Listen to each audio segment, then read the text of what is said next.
Sir, do you think there is a violation of order, sir? What is the violation of order? প্রোগ্রামে পথচারীরা আসতেই পারে, আর আপনার পুলিশের প্রোগ্রামে যদি পথচারীরা আসে, পুলিশকে অপমান করেছে বলে পথচারীরা যদি সমর্থন করতে আসে, আপনি কি বাদ দিয়ে দেবেন? মমতা বন্দ্যোপাধ্যায়ের হাতে পড়ে কলকাতা পুলিশের অধিকর্তারা, আধিকারিকরা কলকাতা পুলিশ ফোর্সটাকে যে জায়গায় নিয়ে যাচ্ছেন, যে লজ্জাকর পরিস্থিতির মধ্যে নিয়ে যাচ্ছেন, তাতে মমতা বন্দ্যোপাধ্যায় সরকার চলে গেলেও, অন্য কোনো দলের সরকার এলেও তারা পুলিশ ফোর্সের এই মান সম্মান আদৌ সেই জায়গায় ফিরিয়ে আনতে পারবেন কিনা যথেষ্ট সন্দেহের বিষয়। প্রতিদিন আমরা দেখতে পাচ্ছি কিভাবে কলকাতা পুলিশ একেবারে তৃণমূলের দলদাস চটি চাটার মতন কাজ করছে। আজকে মেয়র রোডে প্রাক্তন সেনাকর্তাদের একটা ধর্ণা মঞ্চ ছিল, সেখানেও কলকাতা পুলিশের খবরদারি শুরু হয়ে গেল। কলকাতা পুলিশের আধিকারিকরা একেবারে কাগজপত্র নিয়ে হাইকোর্টের রায় নিয়ে পৌঁছে গেলেন যে সবকিছু নিয়ম মেনে হচ্ছে কিনা। কখনো তৃণমূলের কোনো প্রোগ্রামে কোনো কলকাতা পুলিশের আধিকারিককে কাগজপত্র নিয়ে যেতে আপনারা দেখেছেন, বা আদৌ কোনোদিন দেখবেন যে সব ঠিক মতো নিয়ম মেনে হচ্ছে কিনা? কলকাতা পুলিশের কোনো আধিকারিকের এত বড় সিদ্ধারাজ্যর এত সাহস থাকবে যে তৃণমূলের প্রোগ্রামে গিয়ে বলবে যে এই নিয়মটা মানা হচ্ছে না? মমতা বন্দ্যোপাধ্যায় তৃণমূল কংগ্রেস সেনাবাহিনীর কাছে শনি রবি দুদিনের অনুমতি নিয়ে মেয়র রোডে গান্ধী মূর্তির পাদদেশে 1.5 মাস ধরে মঞ্চ বেঁধে রেখে দিল। তারপর কি কাণ্ডটা হয়েছে আপনারা দেখেছিলেন। 31শে আগস্ট সময়সীমা শেষ হয়ে যাওয়ার পর তারপরেও তৃণমূল নিজেদের মঞ্চ নেওয়া সরানোয় ফোর্ট উইলিয়াম থেকে ইন্ডিয়ান আর্মির সেনাবাহিনী গিয়ে মমতা বন্দ্যোপাধ্যায় তৃণমূলের মঞ্চ সরিয়ে দিয়েছিল, ভেঙে দিয়েছিল, খুলে দিয়েছিল। তা শুনে ছুটে গেছিলেন রাজ্যের মুখ্যমন্ত্রী মমতা বন্দ্যোপাধ্যায়। তিনি ভারতীয় সেনাকে অপমান করেছিলেন, বললেন আমাকে দেখেই 200 জন ভারতীয় সেনা নাকি ছুটে পালাচ্ছে। এবং তারপর সেনার এই অপমানের প্রতিবাদে প্রাক্তন সেনা আধিকারিকরা কলকাতা পুলিশের কাছে ওই গান্ধী মূর্তির পাদদেশে একদিনের প্রতিবাদ আন্দোলনের অনুমতি চাইল। যে তৃণমূল কংগ্রেস সেনাবাহিনীর কাছে 2 দিনের অনুমতি নিয়ে 1.5 মাস গান্ধী মূর্তির পাদদেশে মেরাব বেঁধে রেখে দিয়েছিল কলকাতা পুলিশের অনুমতি নিয়ে, সেই কলকাতা পুলিশ যারা তৃণমূলকে 1.5 মাস ধরে কিছু বলতে পারেনি, তারা ইন্ডিয়ান আর্মির প্রাক্তন সেনাকর্তাদের একদিন তাও কয়েক ঘন্টা অনুমতি দিল না। এখন কলকাতা পুলিশ না বলে এটাকে মনে হয় চটিচাটা পুলিশ বা দলদাস পুলিশ বলাটাই ভালো। শুধু তৃণমূল অনুমতি পাবে কলকাতার বুকে, আর কোন রাজনৈতিক দল, প্রাক্তন সেনাকর্তা কেউ অনুমতি পাবে না আন্দোলন করা। তাদের প্রত্যেককে কলকাতা হাইকোর্ট থেকে অনুমতি নিয়ে আসতে হবে। এই কলকাতা পুলিশকে দলদাস পুলিশ, চটিচাটা পুলিশ বলবো না তো আর কি বলবো আপনারা বলুন তো? আর কি বলা যেতে পারে? কলকাতা পুলিশের কোনো মান সম্মান, ইজ্জত বলে কিছু অবশিষ্ট আছে? তৃণমূলের পারমিশনের দরকার হয় না। 1.5 মাস ধরে মমতা বন্দ্যোপাধ্যায় তৃণমূল গান্ধী মূর্তির পাদদেশে মেরাব বেঁধে থাকতে পারে, কলকাতা পুলিশ নজরেও দেয় না। 21শে জুলাই তাদের প্রোগ্রাম হবে, 28শে আগস্ট তাদের প্রোগ্রাম হবে, গোটা কলকাতায় গচল করে, আর কোন রাজনৈতিক দলকে তারা অনুমতি দেবে না। এত নোংরামি, এত দলদাসগিরি কলকাতা পুলিশ আগে কোনোদিন দেখিয়েছে কিনা আমার জানা নেই, হয়তো দেখিয়েছে, কিন্তু মমতার তৃণমূলের আমলে কলকাতা পুলিশ নিজেকে এই নির্লজ্জতার স্বর্গে পৌঁছে দিয়েছে। আজকে একেবারে এই প্রাক্তন সেনাকর্তাদের ধর্ণা মঞ্চেও তারা পৌঁছে গেল। হাইকোর্টের নির্দেশ উল্টে পাল্টে দেখলো।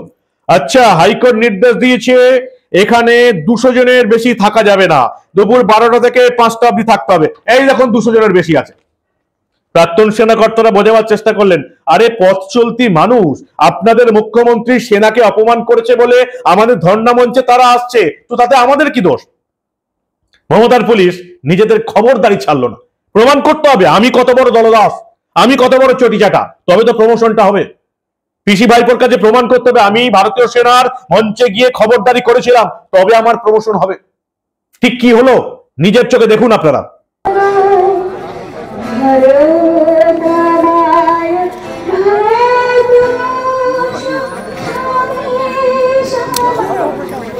সব সময়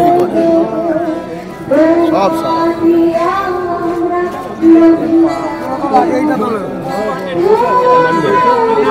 বলে ফেলেছে নাকি সাংবাদিক? আমি বাকি যারা যে এসছে তারা কি এক্স সার্ভিসম্যান?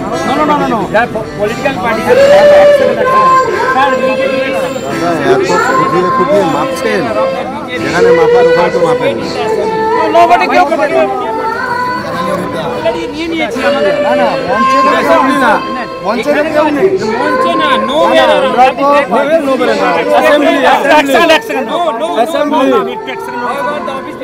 আমি একটু কথা বলি স্যার, যারা অর্গানাইজ করছেন তারা অফিসিয়ালি কাউকে ডাকেননি, কোনো অফিস বিয়ারাজকে মঞ্চে তোলেনি।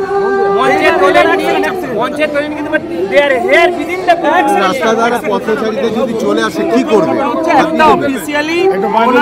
একটা সেনার প্রোগ্রামে পথচারীরা আসতেই পারে, আর আপনার পুলিশের প্রোগ্রামে যদি পথচারীরা আসে, পুলিশকে অপমান করেছে বলে পথচারীরা যদি সমর্থন করতে আসে, আপনি কি বাদ দিয়ে দেবেন? আমি স্যার কাউকে ডাকি দেখুন, আপনি অর্ডার দেখুন, হাইকোর্টের অর্ডার দেখুন, আপনি দেখেছেন তো? আপনি হাইকোর্ট সুপ্রিম কোর্ট দেখুন না 25% দিয়ে দিতে বলে। এক সেকেন্ড আমাকে বলতে দিন। আপনি তো আপনার কথা শুনেছি, আমার কথা অ্যালাউ করুন।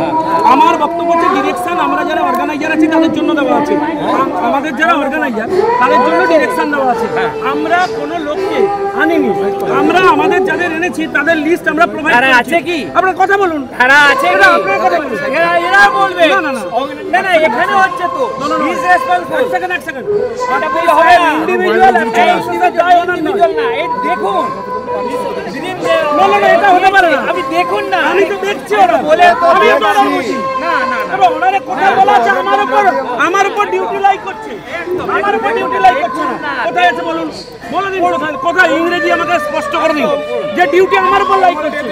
আরে এক সেকেন্ড নরমাল করে চলে আসছে, কথা বলছি, তোমরা যাও না ওদিকে যাও, ওদিকে যাও। দেখুন already a copy of which has been provided to you. I know সার্ভিসম্যানরা যারা প্রোগ্রাম কোঅর্ডিনেট করছেন তারা এক সার্ভিসম্যানের বাইরে কাউকে ডাকেননি। এখন এখানে একটা যেহেতু ওনার বসে অনুষ্ঠান করছেন, অনেকে দাঁড়িয়ে পড়েছে। আর্মির একটা সেন্টিমেন্ট আছে, অফিস বেরা নেই,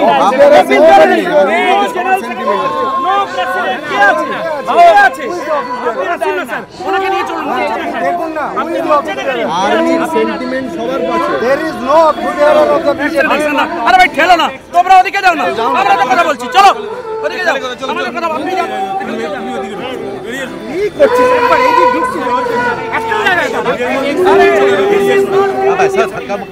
আমার কথা শুনো, ওরা যে প্রোগ্রাম করছে সেই প্রোগ্রামে স্যার যারা করছে তাদেরই जो भी है पार्टी के लिए पार्टी के अलावा आप कुछ नहीं, ऐसा मत करिए, हमको আপনি হাইকোর্টে রিপোর্ট করবেন, আমরা হাইকোর্টে যাব। দেখুন আপনারা যদি নাম টুইস্টিং করেন তাহলে যেমন করে হবে হবে। আপনি how can you say all this thing? এটা পুলিশের উপরে আছে, আপনি এরকম আমার সঙ্গে ব্যবহার করতে পারেন, ব্যবহার করেন, খারাপ ব্যবহার করছেন। আচ্ছা তোমরা ব্যবহার করছেন, ঠিক আছে, উনি বলছেন আমার অ্যাডভোকেট। আরে তুমি তর্ক করছো না, তুমি চুপ করো, উনি আমাদের সিনিয়র, উনি ওসি আছেন, আমরা ব্যবহার করতে পারেন না। দিস ইজ অলসো বিং এটা সাহেব অর্ডার দিয়ে। আচ্ছা সাহেব আমার কথা শুনুন না, সাহেব আমার বক্তব্য হচ্ছে আপনারা যেটা দেখেছেন সেটা হাইকোর্টে আপনার তার উত্তর আপনার নেই তো, হাইকোর্টে দেবো, উত্তর আছে তো? নেই, উত্তর আছে নেই, আপনি ওদের যাদের আছে প্রেজেন্ট স্যার, আমরা মঞ্চ থেকে ডোন্ট হ্যাভ এনিথিং। আপনি বলছেন যে ওরা প্রেজেন্ট আছে কিন্তু ইউ ডোন্ট নো মানে কে প্রেজেন্ট আছে, আমরা চেনেন না, চেনেন না, বলুন না,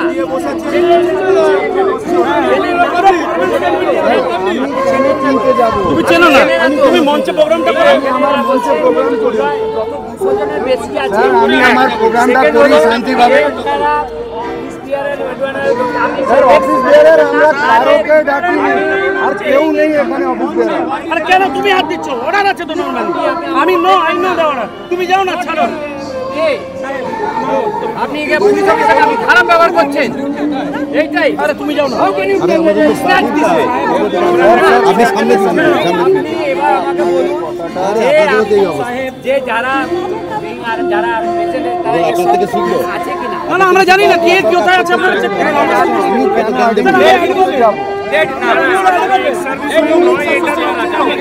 স্টেট আমাকে নিতে হবে সেই লিস্টের মধ্যে ওরা নয় তো সেই লিস্টে আরে আপনি রিটেন দিন আপনি তো লিস্টেড স্যার এখানে বলবেন না স্যার আপনি রিটেন দিন আমরা হয়ে গেল আপনি রিটেন দিন আমরা রিটেন দেব কিছু বলতে দিন না বলতে দিন আপনি আমাকে বলতে দিন না ওনাকে বলতে দিন স্যার আপনি এভাবে বলবেন না চলো রিটেন দিয়ে দেবেন আপনি রিটেন দিন আমরা রিটেন দিয়ে দেব লিস্টেড দিন স্যার আমরা রিটেন দিয়ে দেব আপনি রিটেন দিন আপনাকে কয়েক আছে উনি রিটেন দিচ্ছেন আমরা উত্তর দেব হ্যাঁ আপনি কেন রিটেন দেন স্যার আমরা অ্যাডভোকেট তো আমি জিজ্ঞেস করছি আমি লিস্টেড কি আনলিস্টেড স্যার আমাদের প্রোগ্রামটা চলতে দেবেন কি দেবেন যারা প্রেজেন্ট আছে they are not known to you সারা প্রেজেন্ট আছে আমি জানি না আমরা সব সার্ভিসম্যান বল মঞ্চে সব সার্ভিসম্যান প্রেজেন্ট আছে তো আপনার মন আপনি আপনি আইডেন্টিফাই করুন look at the stage. it is for the identification of the sir I know আপনি স্যার হবে না স্যার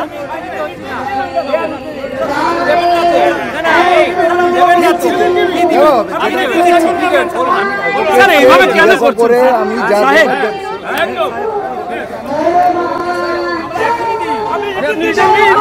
আমি রিটেন কেন আপনি কোয়েশ্চেন করুন আপনি সত্যি স্যার তবে এই মঞ্চে আমরা বিরোধী দলনেতা শুভেন্দু অধিকারীকে ভাষণ দিতে দেখলাম। যদিও যেটুকু কলকাতা হাইকোর্টের নির্দেশ ছিল, এই বিচারপতি তীর্থঙ্কর ঘোষের যে নির্দেশ ছিল যে মঞ্চে বিজেপির কোনো নেতা থাকবে না, শুভেন্দু অধিকারী বললেন যে তীর্থঙ্কর ঘোষের নির্দেশ আছে মঞ্চে কোনো অফিস বেরিয়ার থাকবে না, বিজেপির কেউ মঞ্চের নিচে যারা আছেন কেউ কিন্তু অফিসের লোকজন নয়, আর আমি এসছি একজন বিরোধী দলনেতা হিসাবে। ঠিক কি বললেন শুভেন্দু অধিকারী? এই নিয়ে কলকাতা পুলিশ যে আবার হাইকোর্টের দ্বারস্থ হবে সেটা আর বলার অপেক্ষা রাখে না, কিন্তু বিরোধী দলনেতা কি বলছেন শুনুন আপনারা। যে মানসিকতা আমাদের মুখ্যমন্ত্রী গত সপ্তাহে 1 সেপ্টেম্বর এই মেয়র রোডে সাংবাদিকদের সামনে ভাঙা মঞ্চে চাটুকার কলকাতা পুলিশের একটা অংশকে নিয়ে আর কিছু তোলাবাজ ওনার পার্টির কর্মচারীদের নিয়ে বলেছেন তাকে আমরা ঘৃণা করি, প্রতিবাদ করি এবং আমার আর্মি, আমার জান, আমার মান, আমার শান, আমার গৌরব। এই কারণে আজকে কোর্টে লড়াই করে এক্স সার্ভিসম্যানরা এখানে বসেছেন। কোর্ট বলেছে যে ভারতীয় জনতা পার্টির অফিস বেয়ারাররা আসবেন না। আমি তুলুন ছবি, নিচে চেয়ারে অর্জুন সিং, তাপস রায় আছে, দুজনের কেউ অফিস বেয়ারার নয়। আপনাদের সঙ্গে কোর্টে আমাদের দেখা হয়, আবার দেখা হবে কোর্টে, চিন্তার কোনো কারণ নেই। We all are law abide people. আপনার মুখ্যমন্ত্রী কোর্টকে মানে না। অবিশ্বাস্য লাগে, এই রাজ্যের কোন বিরোধী দলকে কোনো অনুষ্ঠান করার পারমিশন দেয় না, হাইকোর্ট থেকে অনুমতি নিতে হয়।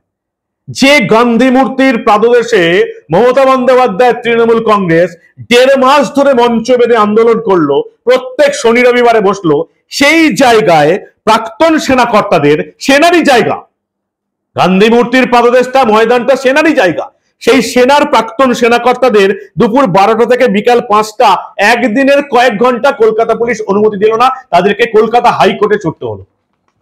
কোন রাজ্যে বাস করছেন আপনারা? একটা দলদাস চটিচাটা মান সম্মানহীন কলকাতা পুলিশকে আপনারা কেন সহ্য করবেন? Sir, do you think there is a violation of order, sir? It's a violation of order.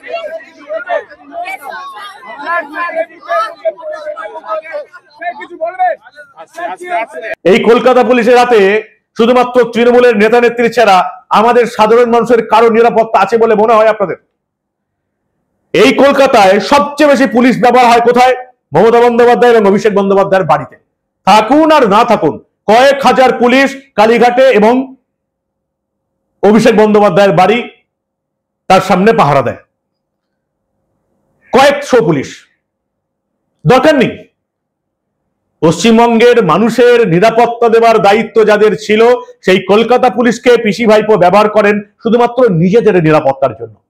অবিশ্বাস্য দৃশ্য আপনারা এই দুটো বাড়ির সামনে গেলেই দেখতে পাবেন। তবু এই বাংলার মানুষের চৈতন্য হবে? এরা নাকি বলে মা মাটি মানুষের সরকার, যাদের এখানে মা নেই, মাটিও নেই, আর মানুষও নেই। এই হচ্ছে অবস্থা। সেনার জায়গাতে প্রাক্তন সেনাকর্তাদের ধর্ণা মঞ্চ চালাতে হাইকোর্টে ছুটতে হচ্ছে, কলকাতা পুলিশ অনুমতি দিচ্ছে না। মমতা বন্দ্যোপাধ্যায় তৃণমূল কংগ্রেস 1.5 মাস ধরে মেরাপ বেঁধে রেখে দিয়েছিল। এই পুলিশকে দলদাস, চটিচাটা, ইজ্জতহীন পুলিশ বলবো না তো আর কি বলতে পারি বলুন তো?